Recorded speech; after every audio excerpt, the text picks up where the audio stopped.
حضرت سلیمان علیہ السلام کی جنتی انگوٹھی اس وقت کہاں ہے؟ یہودی آج بھی اس انگوٹھی کو پاگلوں کی طرح کیوں تلاش کر رہے ہیں؟ Where is it? It must be here somewhere. The passage speaks of the seventh sign. But the map shows no such location. دوستو، آپ نے سلیمانی ٹوپی کا نام تو سنا ہوگا، لیکن کیا آپ جانتے ہیں کہ حضرت سلیمان علیہ السلام کی جنتی انگوٹھی اس کی اصل حقیقت کیا تھی؟ اس انگوٹھی پر کون سے الفاظ نقش تھے؟ اور سب سے حیران کن بات، یہ پراسرار انگوٹھی حضرت سلیمان علیہ السلام کے ہاتھ سے ایک چالاک شیطان جن نے کیسے چرا لی؟ اور سب سے بڑا سوال، آج وہ انگوٹھی کہاں ہے؟ یہودی صدیوں سے اسے دیوانہ وار کیوں تلاش کر رہے ہیں؟ کیا واقعی یہ انگوٹھی کسی خفیہ جگہ پر چھپی ہوئی ہے؟ یہ سب کچھ آپ جانیں گے آج، کیسے؟ ویڈیو میں، اور ساتھ ہی ہم آپ کو جنات کی اصل حقیقت کے بارے میں بھی بتائیں گے۔ حضرت سلیمان علیہ السلام کی جنتی انگوٹھی کا یہ مکمل واقعہ مذہبی کتب میں یوں بیان ہوا ہے کہ حضرت سلیمان علیہ السلام ایک جنگجو شخص تھے، خشکی اور سمندر میں جنگیں لڑا کرتے تھے۔ انہوں نے کسی بحری جزیرے میں ایک بادشاہ کے بارے میں سنا جو بہت طاقتور تھا، تو حضرت سلیمان علیہ السلام اپنی فوج، جس میں انسان اور جنات شامل تھے، ان سب افواج کے ساتھ وہاں پہنچے۔ جنگ کے دوران اس بادشاہ کو شکست ہوئی اور وہ مارا گیا اور باقی اہل خانہ قید ہو گئے۔ ان میں سے ایک لڑکی بھی تھی جو حسن و جمال میں بے مثال تھی۔ یہ لڑکی مقتول بادشاہ کی بیٹی تھی۔ حضرت سلیمان علیہ السلام نے اسے اپنے لیے منتخب فرما لیا۔ آپ علیہ السلام اس کے پاس وہ فرحت محسوس کرتے جو کسی کے ہاں نہ پاتے، اور اپنی تمام ازواج پر اسے فوقیت دیتے تھے۔ ایک دن آپ علیہ السلام اس کے پاس پہنچے تو وہ کہنے لگی کہ مجھے میرے والد اور ان کی بادشاہت اور ہونے والا قصہ یاد آ رہا ہے اور میں بہت غمگین ہوں۔ آپ اگر مناسب سمجھیں تو اپنے جنات کو حکم دیں کہ وہ میرے والد کی صورت کا ایک مجسمہ بنا دیں۔ میں اپنے گھر میں اسے رکھوں گی اور صبح و شام انہیں دیکھوں گی۔ اس طرح امید ہے کہ میرا غم دور ہو جائے اور میں اسے بھلا دوں۔ حضرت سلیمان علیہ السلام نے مجسمہ بنوایا۔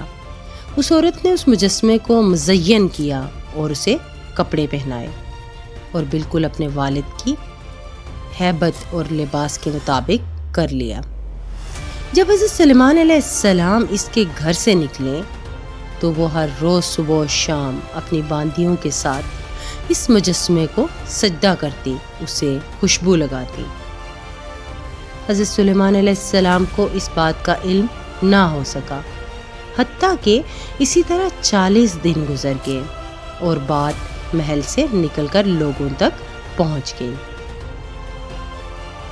حضرت آصف بن برخیہ کو بھی اس کا علم ہو گیا۔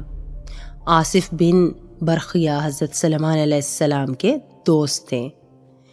یہ فوراً حضرت سلیمان علیہ السلام کے پاس آئے اور کہا، اے اللہ کے نبی، میں چاہتا ہوں کہ آج آپ کی اجازت سے لوگوں کو گزشتہ انبیاء کے حالات سناؤں اور اپنے علم کے مطابق ان کی مداح کو سنا کروں۔ حضرت سلیمان علیہ السلام نے لوگوں کو جمع ہونے کا حکم دیا۔ آصف نے ان کے سامنے تمام انبیاء کرام کا ذکر کیا اور ان کی مدح ثنا کی، ان پر اللہ کے انعامات کا ذکر کیا۔ جب حضرت سلیمان علیہ السلام کا ذکر آیا تو اس نے حضرت سلیمان علیہ السلام کی نوجوانی اور بچپن کا ذکر کیا، ان کی فضیلت، ان کی مقبولیت بیان کی، اور نوجوانی سے آگے کا ذکر نہیں کیا۔ حضرت سلیمان علیہ السلام ناراض ہو گئے اور بعد میں انہیں بلایا اور پوچھا کہ اے آصف، تم نے گزشتہ انبیاء کے حالات و واقعات کا ذکر کیا اور ان کی مدح ثنا کی اور ان کا ہر زمانہ بیان کیا، اور میری باری تم نے محض میری کم عمری کے واقعات اور ان کی فضیلت بیان کی، اور بقیہ احوال پر تم چپ رہے۔ یعنی میری جوانی کے واقعات اور نبوت کے احوال ایسی کیا بات ہے جو میری عمر کے حصے میں مجھ سے سرزد ہوئی؟ اس نے کہا یہ وہ ہے کہ آپ کے گھر میں 40 دن سے غیر اللہ کی عبادت ہو رہی ہے اور محض آپ کی بیوی کی خواہش پر۔ تو حضرت سلیمان علیہ السلام نے حیرت سے پوچھا میرے گھر میں؟ انہوں نے کہا ہاں آپ کے گھر میں۔ آپ نے فرمایا انا للہ و انا الیہ راجعون۔ اب میں سمجھا کہ تم نے میری نبوت کے احوال اس خبر کی وجہ سے بیان نہیں کیے۔ پھر حضرت سلیمان علیہ السلام اپنے گھر آئے اور اس بت کو توڑ دیا۔ عورت اور اس کے ساتھ شریک لوگوں کی خوب خبر لی۔ پھر آپ نے صاف کپڑے پہنے اور تنہائی میں چلے گئے۔ مٹی پر بیٹھ کر اللہ سے معافی مانگنے لگے، زمین پر گڑ گڑا کر روتے رہے اور عاجزی کے ساتھ توبہ استغفار کرتے رہے۔ یہ تیرا کیسا امتحان ہے کہ آل اولاد کے گھر میں غیر اللہ کی عبادت ہوتی رہی اور تیرے غیر کی عبادت میرے گھر اور اہل خانہ میں گھس آئے۔ آپ برابر اسی طرح کہتے رہے حتیٰ کہ شام ہو گئی تو گھر لوٹے۔ آپ کی ایک باندھی تھی جس کا نام امینہ تھا۔ آپ کا معمول تھا کہ آپ جب بیت الخلا جاتے یا آپ اپنی ازواج کے ہاں مصروف ہوتے تو آپ اپنی انگوٹھی کو امینہ کے پاس رکھوا دیتے، یعنی سلمان علیہ السلام کے پاس جو انگوٹھی تھی اس پر اللہ کا نام لکھا ہوا تھا اور آپ اپنی انگوٹھی کو پاک حالت میں چھوتے تھے، اور اللہ تعالیٰ نے بادشاہت کا راز اسی انگوٹھی میں پوشیدہ کر رکھا تھا۔ ویب کہتے ہیں کہ ایک دن حضرت سلیمان علیہ السلام وضو کے ارادے سے تشریف لائے تو اپنی انگوٹھی اپنی خادمہ امینہ کے پاس رکھوا دی، اور سحر نامی جن آیا اور آپ سے پہلے وضو خانے میں داخل ہو گیا۔ آپ قضائے حاجت کے لیے تشریف لے گئے اور یہ شیطان آپ کی شکل و صورت بنا کر اپنی داڑھی جھاڑتا ہوا باہر نکل آیا۔ حضرت سلیمان علیہ السلام میں شکلاً کوئی فرق محسوس نہ ہوتا۔ سحر نامی جن نے کہا امینہ میری انگوٹھی لاؤ۔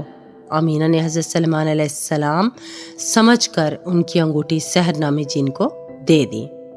وہ شیطان جن انگوٹھی لے کر حضرت سلیمان علیہ السلام کے تخت پر جا بیٹھا اور جنوں اور شیطان سحر کے تابع ہو گئے۔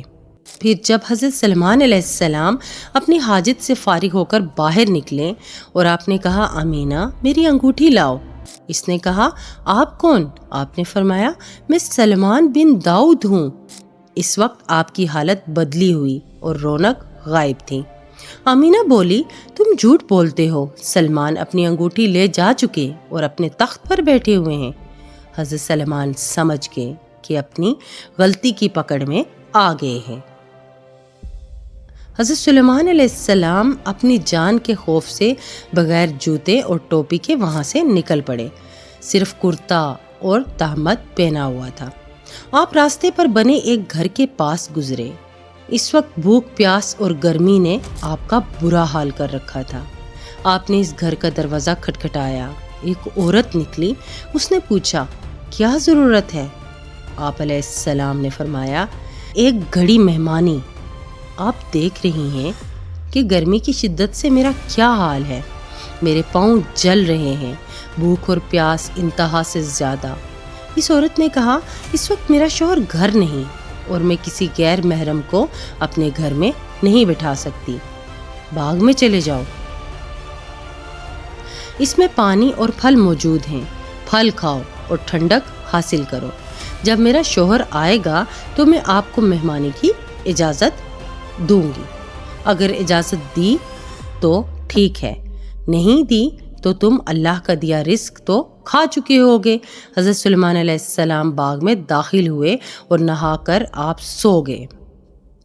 وہاں مکھیاں آپ علیہ السلام کو ٹنگ ٹنگ کرنے لگی کہ اچانک ایک کالا سانپ آیا اور حضرت سلیمان علیہ السلام کے پاس آ کر وہاں سے مکھیاں بھگانے لگا۔ اتنے میں عورت کا شوہر آ گیا اور عورت نے اس مہمان کے بارے میں بتایا اور ان کے پیچھے باغ میں آیا۔ بتایا۔ وہ ان کے پیچھے باغ میں آیا تو سانپ اور اس کے کام کو دیکھا اور اپنی بیوی کو بلا کر اسے بھی یہ تماشا دکھایا اور بولا، یہ حیرت انگیز منظر دیکھو۔ اس نے بھی دیکھا۔ پھر ان دونوں نے حضرت سلیمان علیہ السلام کو بیدار کیا اور کہا، اے نوجوان، یہ ہمارا گھر ہے اور ہمیں کوئی تنگی نہیں ہے کہ تجھ سے تنگ ہو جائیں، اور یہ میری بیٹی اس کا نکاح آپ سے کرنا چاہتا ہوں۔ یہ اپنی بہترین عورتوں میں سے تھی، آپ نے اس سے شادی کر لی اور ان کے ہاں 3 دن قیام کیا اور ان سے فرمایا کہ میں معیشت کی طلب کرنا چاہتا ہوں تاکہ اپنے اور اپنی بیوی کے لیے کچھ کما سکوں۔ یہ کہہ کر آپ شکاریوں کے پاس تشریف لے گئے اور ان سے کہا، کیا تمہیں کسی مددگار کی ضرورت ہے جس کی محنت میں تھوڑا بہت حصہ مجھے بھی دے دیا کریں؟ انہوں نے کہا، آج کل ہمارا شکار بند ہے اور کوئی بچت نہیں ہے جو تمہیں دے سکے۔ آپ دوسرے کے پاس آئے اور ان سے بھی یہی کہا تو انہوں نے رضامندی ظاہر کی اور کہا، خوشی کے ساتھ آئیں۔ آپ ان کے پاس ٹھہر گئے۔ انہی دنوں لوگوں نے اس جعلی سلمان کی حکومت کے افعال کو برا سمجھنا شروع کر دیا۔ جب اس خبیث جن نے یہ دیکھا کہ لوگ متنفر ہو رہے ہیں تو یہ انگوٹھی سمیت بھاگ لیا اور انگوٹھی دریا میں پھینک دی۔ روایت میں آتا ہے کہ 40 دن انگوٹھی اس شیطان کے پاس رہی۔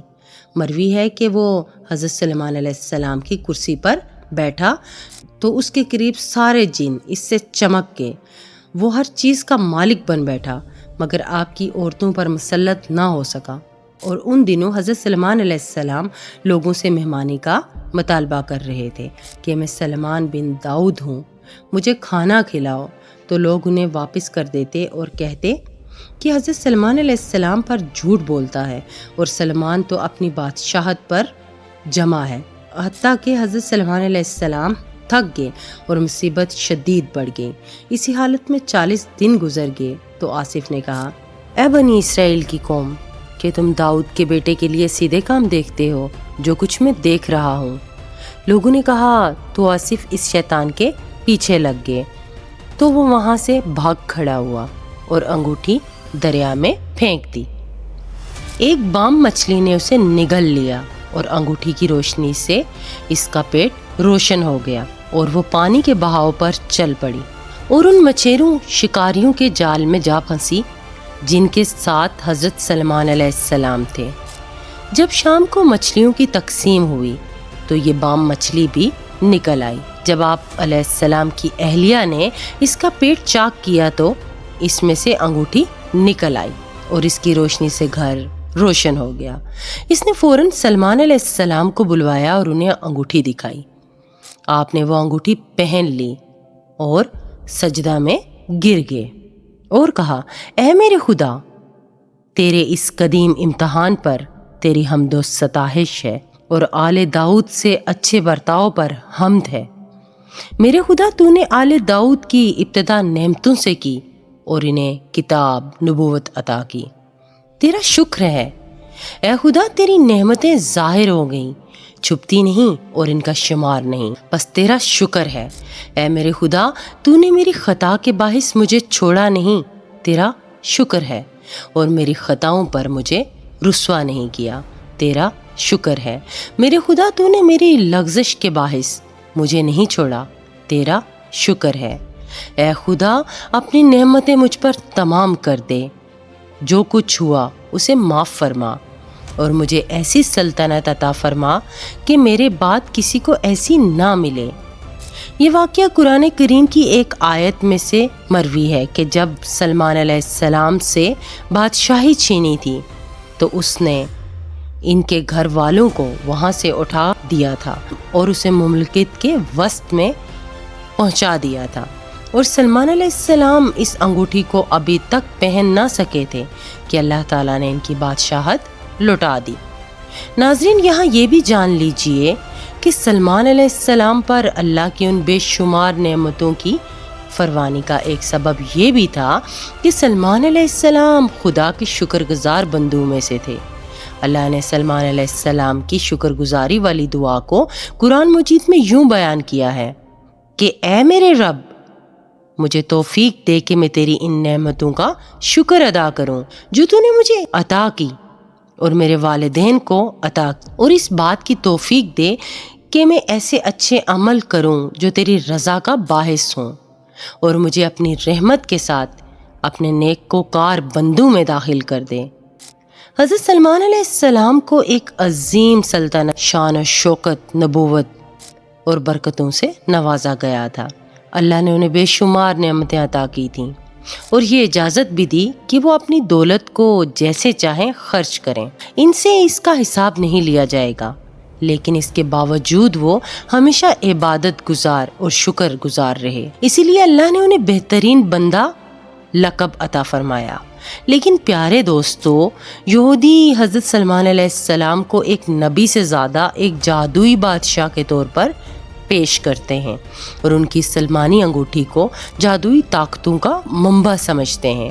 وہ یہ مانتے ہیں کہ وہ انگوٹھی مل جائے تو دوبارہ پوری دنیا پر حکمرانی حاصل کر سکتے ہیں۔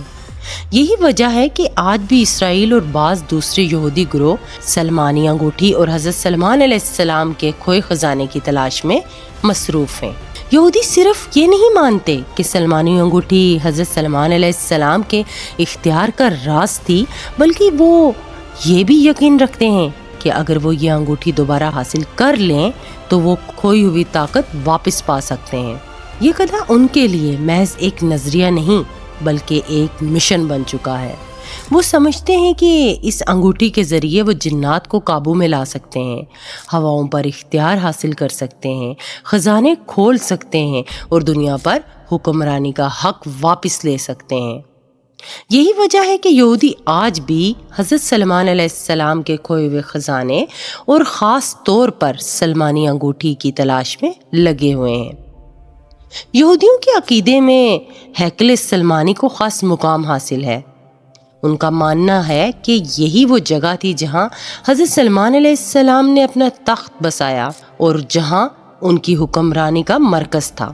لیکن مسئلہ یہ ہے کہ آج اسی جگہ پر مسجد اقصی موجود ہے، جو اسلام کا تیسرا مقدس ترین مقام ہے۔ یہی وجہ ہے کہ یہودیوں کی تنظیمیں اور اسرائیلی حکومت مسلسل مسجد اقصی کے نیچے کھدائیاں کر رہی ہیں تاکہ کسی طرح سلمانی انگوٹھی اور دیگر خزانے حاصل کر سکیں۔ یہ کھدائیاں محض تاریخی تحقیق کا حصہ نہیں بلکہ اس کے پیچھے ایک بڑا مقصد ہے۔ یہودی اپنے کھوئے ہوئے اقتدار کو بحال کرنا چاہتے ہیں اور وہ اس کے لیے کسی بھی حد تک جانے کے لیے تیار ہیں۔ یہودیوں کا مقصد صرف کھدائیاں کرنا کافی نہیں بلکہ وہ مسجد اقصی کو گرا کر ہیکل سلمانی دوبارہ تعمیر کرنا چاہتے ہیں۔ یہ منصوبہ صرف ایک مذہبی عقیدے کا نتیجہ نہیں بلکہ یہودی انتہا پسندوں کے لیے دنیا پر اپنی حتمی حکمرانی کے قیام کی راہ ہموار کرنے کی کوشش ہے۔ ان کا ماننا ہے کہ جب یہ ہیکل تعمیر ہو جائے گا تو سلمانی خزانے اور انگوٹھی برآمد ہو جائے گی۔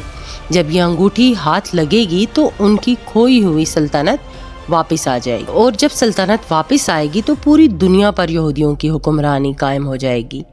یہ وہ خواب ہے جس کے لیے وہ ہر ممکن کوشش کر رہے ہیں۔ مسجد اقصی کے نیچے کھدائیاں کر رہے ہیں، عالمی طاقتوں کو اپنے ساتھ ملا رہے ہیں، خفیہ منصوبے بنا رہے ہیں، بلکہ یہاں ایک اور چونکا دینے والا پہلو سامنے آتا ہے کہ کیا یہ سب کچھ دجال کے ایجنڈے کا حصہ ہے؟ دوستو، بعض اسلامی روایات کے مطابق یہودی جان بوجھ کر ایسی اشیاء کی تلاش میں ہیں جو انہیں دجال کی آمد کے وقت ایک خاص قوت دے سکے۔ وہ سلمانی انگوٹھی کو اس لیے تلاش کر رہے ہیں تاکہ وہ دجال کو پیش کر سکیں اور اس کے ذریعے دنیا پر غلبہ حاصل کر سکیں۔ وہ ہیکل سلمانی کو دوبارہ اس لیے بنانا چاہتے ہیں تاکہ دجال وہاں سے اپنی عالمی سلطنت قائم کر سکیں، اور وہ مسجد اقصی کو اس لیے نقصان پہنچا رہے ہیں کیونکہ وہ جانتے ہیں یہی وہ جگہ ہے جہاں اسلامی طاقتیں ان کے منصوبوں کو ناکام کر سکتی ہیں۔ یہاں سوال یہ پیدا ہوتا ہے، کیا واقعی ایک انگوٹھی کسی کو دنیا پر حکمرانی دے سکتی ہے؟ کیا واقعی یہودیوں کی کھدائیاں اور ان کا منصوبہ انہیں کامیاب بنا سکتا ہے؟ دوستو، اسلام ہمیں سکھاتا ہے کہ طاقت کسی جادوئی چیز میں نہیں بلکہ صرف اور صرف اللہ کے ہاتھ میں ہے۔ حضرت سلمان علیہ السلام کو جو بھی طاقت حاصل تھی وہ اللہ کے حکم سے تھی، کسی مادی چیز کی وجہ سے نہیں۔ یہودی صدیوں سے ایک کھوئی ہوئی طاقت کی تلاش میں لگے ہوئے تھے۔ لیکن شاید وہ یہ بھول گئے ہیں کہ طاقت انگوٹھی میں نہیں بلکہ اللہ کے فیصلے میں ہوتی ہے۔ یہاں ایک عام سوال ذہن میں آتا ہے، کیا یہودی کامیاب ہو سکیں گے؟ تو واضح کر دوں کہ یہودی اپنی تمام تر کوششوں کے باوجود آج تک سلمانی انگوٹھی تک نہیں پہنچ سکے، نہیں ڈھونڈ سکے۔ وہ آج تک ہیکل سلمانی کی تعمیر میں ناکام ہیں۔ دوستو، یہودیوں کی تمام تر کوششوں کے باوجود آج تک حضرت سلمان علیہ السلام کی جنتی انگوٹھی کا کوئی سراغ نہیں ملا، اور غالباً ممکن یہی ہے کہ یہ ایک محض روایت ہے، جیسے وقت کے ساتھ ساتھ حقیقت کے طور پر پیش کیا گیا ہو۔ اسلام میں اس کا کوئی وجود نہیں، اور ہمیں یقین رکھنا چاہیے کہ اصل طاقت اور اختیار صرف اللہ کے ہاتھ میں ہے، نہ کہ کسی انگوٹھی یا مادی چیز میں۔ اور یہ حقیقت آج تک کسی تاریخی یا اسلامی مستند ذریعے سے یہ انگوٹھی نہیں ملی، اور نہ ہی کوئی ایسی جگہ دریافت ہوئی جہاں اسے چھپایا گیا ہو۔ بعض اسرائیلی کہانیاں یہ دعویٰ کرتی ہیں کہ یہ انگوٹھی کسی سمندر میں گر گئی تھی، جبکہ کچھ کے مطابق یہ دنیا سے غائب ہی ہو گئی تھی۔ لیکن تمام باتوں کی کوئی شرعی یا تاریخی حیثیت نہیں۔ جیسا کہ پہلے بیان ہوا کہ اسلامی تعلیمات کے مطابق حضرت سلمان علیہ السلام کو طاقت کی انگوٹھی کے ذریعے نہیں بلکہ اللہ کے حکم سے حاصل تھی۔ اگر ان کی بادشاہت کسی انگوٹھی پر منحصر ہوتی تو جب وہ انگوٹھی ان سے چلی گئی تو ان کی نبوت اور اختیار بھی ختم ہو جاتے، جو کہ ایک ناقابل قبول تصور ہے۔ پیارے دوستو، ویڈیو کے آخر میں جنات کی اصل حقیقت کے حوالے سے بھی آپ کو بتاتے ہیں۔ جیسا کہ مقدس کتاب قرآن مجید میں بیان ہوا ہے کہ حضرت سلمان علیہ السلام کے دربار میں جنات بھی موجود ہوتے تھے اور ان سے مختلف کام کرواتے، یہاں تک کہ بڑے بڑے محل، مجسمے، پانی کے تالاب بنوانا انہی کے ذمہ تھا۔ آخر یہ جنات کون ہیں؟ اس حوالے سے یہ بات یاد رکھیں کہ جنات اللہ کی مخلوق ہیں جنہیں انسانوں سے پہلے پیدا کیا گیا تھا۔ قرآن مجید میں ارشاد ہے کہ ہم نے جنات کو لو والی آگ سے پیدا کیا۔